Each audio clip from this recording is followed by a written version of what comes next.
Now, let's look at these verses here and make some observations. Verse 17. Do not think that I have come to abolish the law or the prophets. I have not come to abolish them, but to fulfill them. For truly I say to you, until heaven and earth pass away, not an iota, not a dot will pass from the law until all is accomplished. Therefore, whoever relaxes one of the least of these commandments and teaches others to do the same will be called least in the kingdom of heaven. But whoever does them and teaches them will be called great in the kingdom of heaven. For I tell you, unless your righteousness exceeds that of the scribes and Pharisees, you will never enter the kingdom of heaven. Now, this is a paragraph, brothers, that has been a center of controversy in the Christian church for a long, long, long time. The approach that has been embraced by the mainstream Reformed tradition, and by implication in most cases in broader evangelicalism, is the one that falls back on a distinction that was first put forward with clarity and detail by Thomas Aquinas in the 13th century. I can't find any reference to it prior to Thomas Aquinas in the 13th century in the Summa Theologica. Calvin speaks of it as well in the 16th century, but Calvin got it from Aquinas. And what I'm talking about at this point is the well-known tripartite categories of the moral, civil, ceremonial aspects of the law. Have you heard this before? Aquinas categorized all of the Mosaic law into one of these three groupings. And there are some that's near impossible to figure out which group they fall into, but we're not going to go there today. You say, why did Aquinas do this? It was his attempt to determine the lines of continuity and discontinuity between the Testaments.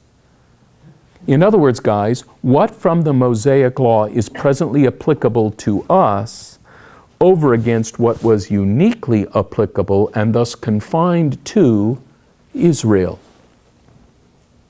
Aquinas' argument was that the ceremonial parts of the law are abrogated inasmuch as these ceremonies have been fulfilled in Jesus Christ.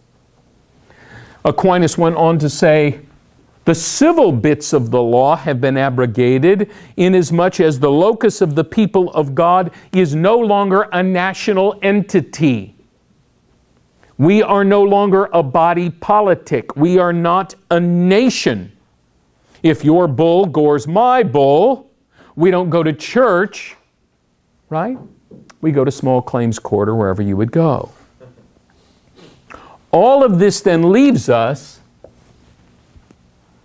with the moral aspects of the law, the moral parts of the law. And so the argument goes, that's what Jesus is referring to right here, the moral law. So while it is true that the text does say not one iota or dot will pass away from the law, one can't be too terribly comprehensive about this, that it surely has reference only to the moral law. Now, this is the view of some very, very, very good people. This is the view of the late John R.W. Stott. It is the view of John MacArthur. It is the view of R.C. Sproul, the view of J.I. Packer, a large percentage of present-day Reformed people. It's the view of the majority of the Puritans who hearken back to Calvin, who got it from Aquinas. Now, just so you know, this may be passé today. I've just not read of this a whole lot. But when I was your age, what was raging was a small group of Reformed people who assert that though the ceremonial parts of the law have been abrogated, both the moral and the civil parts of the law should still be in force. Moreover, it is the job of the Christian and the church to impose these civil parts of the law upon our culture. Now, This is a form of what traditionally has been known as postmillennialism with a bit of a slant. Traditional postmillennialists, a la the Puritans, said, we're going to preach the gospel, and by virtue of the converting power of the Spirit of God, the culture will be virtually gospelized, and the kingdom will come in its final, its penultimate expression. That's the view of the Puritans. And if you love the gospel, you got to love the view, even if you think it's wrong. Huh? The gospel is going to win the day. But there are a group of people who, again, were very prominent 20, 25 years ago, that were called theonomists. They belong to a group called the Christian Reconstruction Movement, CRM. Names like Greg Bonson, David Chilton, Rosus Rushdoony.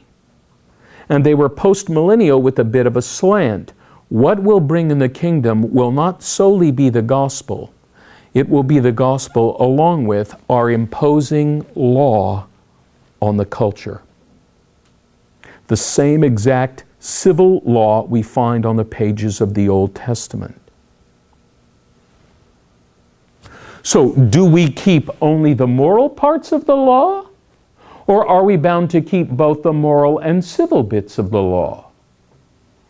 This is an intramural discussion among people who have long since presupposed that the law exists in these three categories: moral, civil, ceremonial. Yes? I'm wondering if we can see like the moral law as being like concrete, established from God amongst people. Civil law, meaning cultures change, that we can use that as not necessarily to duplicate, but to suggest that, okay, God wants us to exist inside of a social setting. And then ceremonial, I mean, we see this inside of church settings, but we also see what's acceptable and not acceptable in society. And we could pinpoint each of those throughout the Old Testament. I think that we argue, would that be reasonable? No. No, okay. What we're going to do is we're going to let the Bible tell us how to view those things. Okay. Yeah, we're just going to let the Bible tell us, okay? So we're going to say, but it's going to take us a while to get there, huh? Okay, so we want to try and be as thorough as we can. It's a good question, a really good question, huh?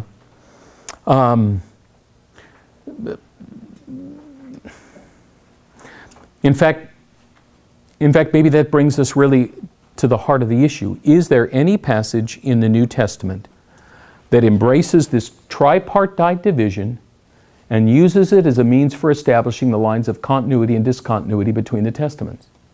I mean, part of your problem is this concept doesn't even bubble to the surface until the 13th century. Okay? You're not going to find it in the Bible. Is there any passage in the New Testament that embraces this tripartite distinction and uses it as a means for establishing the basis for continuity and discontinuity between the Testaments? Or is this tripartite distinction a latter set of categories, a hermeneutical imposition? Okay? That's something we're always fighting as theologians. Is this an imposition hermeneutically that I've placed upon the text, or is this something that is emerging organically from the text? Now, let me show you a passage just very quickly that people advance in support of this view. So you want to keep your finger here. We're going to come right back, but turn to Matthew 23. Matthew chapter 23.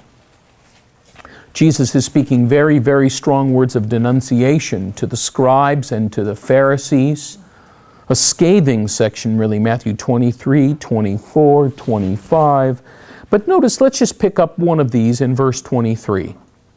Woe to you, scribes and Pharisees, hypocrites! For you tithe mint and dill and cumin, and have neglected the weightier matters of the law, justice and mercy and faithfulness. These you ought to have done without neglecting the others. There, in this very long list of woes, Jesus denounces the scribes and the Pharisees for tithing, including all the way down to the most minute garden herbs, mint, dill, cumin, while simultaneously neglecting the weightier matters of the law, justice, mercy, and faithfulness. So that clearly here there is a distinction between the lighter and heavier commandments. And of course, this becomes a very helpful tool when two laws seem to conflict. You find this in the Sabbath controversy, don't you? Imagine that a Jewish boy is born. The law indicates that he is to be circumcised when? The 8th day. It was the covenant sign. And is God serious about covenant signs? What happens when Moses refuses to circumcise his boy? Guys? God shows up and is going to kill him. Right? So you don't muck around with the covenant sign. By the way, the other covenant sign in the Old Testament? Sabbath. What happens when people neglect it? Sent into captivity. How long? 70 years. Not an accident. You don't muck around with the covenant signs. What are the covenant signs for us? Baptism and the Lord's Supper. I can't tell you how many times I have conversations with people who've been Christians for years, tell me they've not been baptized. Good night. So the covenant sign, circumcise the 8th day. But what if the 8th day falls on the Sabbath? Does he break the Sabbath law, which clearly stipulates no work, by circumcising the child on the 8th day? Or does he keep the Sabbath law and break the law of circumcision, which stipulates that a kosher boy must be circumcised on the 8th day? What I'm trying to show to you guys is that in any complex legal system, there are always going to be clashes in actual street practice. Somebody has to decide which law gives way and which law holds firm. In the case of circumcision, as you well know, Jesus makes clear that circumcision law takes precedence, John chapter 7. So this business of lighter and weightier, this was a real issue among the rabbis during the intertestamental period, So there is this distinction. Some laws are more important than others. All sins damn, but all sins are not equally reprehensible. But by itself, that does not establish this tripartite distinction. And it certainly doesn't establish a system for ascertaining which laws continue and which do not. It's not as though Jesus then goes on to say, so guys, all the lighter laws, they're abrogated. All the weightier ones remain in force. In fact, to be precise, Jesus here doesn't suggest doing away with the lighter matters of the law. He says to the contrary, these you ought to have done without neglecting the others. All of which means, however you understand the categories of weightier and lighter, heavier and lighter, you can't use them as a basis for establishing the patterns of continuity and discontinuity between the testaments. So what does get through? Parapet on the roof of your house? In other words, what laws pass from Old Covenant to New Covenant? Do all of them? Again, most people say civil law has been abrogated because it was tied to Israel as a nation. Ceremonial law, since it's bound up with the sacrificial system, is now obsolete because of Christ, so that it's the moral law, watch now, as embodied in the 10 Commandments that's now binding on us. And isn't this what most Christians presuppose, even non-Christians? So that today, when you see on the news these Christians protesting and petitioning that the 10 Commandments should be posted on our courts of law, isn't that what they're implying without knowing it? That though 2 categories of Mosaic law are invalid, the third is perpetual and unchanging and obligatory upon all people everywhere. And again, what I want to ask you is, are these distinctions organically biblical? Or are they imposed on the text? Do you have New Testament warrant for using these distinctions to establish the patterns of continuity and discontinuity between the testaments to determine what gets through and what gets behind?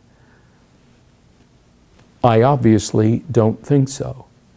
And it is biblical theology over against the atemporal qualities of systematic theology, biblical theology with its inherent sensitivity to the distinctions of time, the progress of redemptive history, that persuade me of this.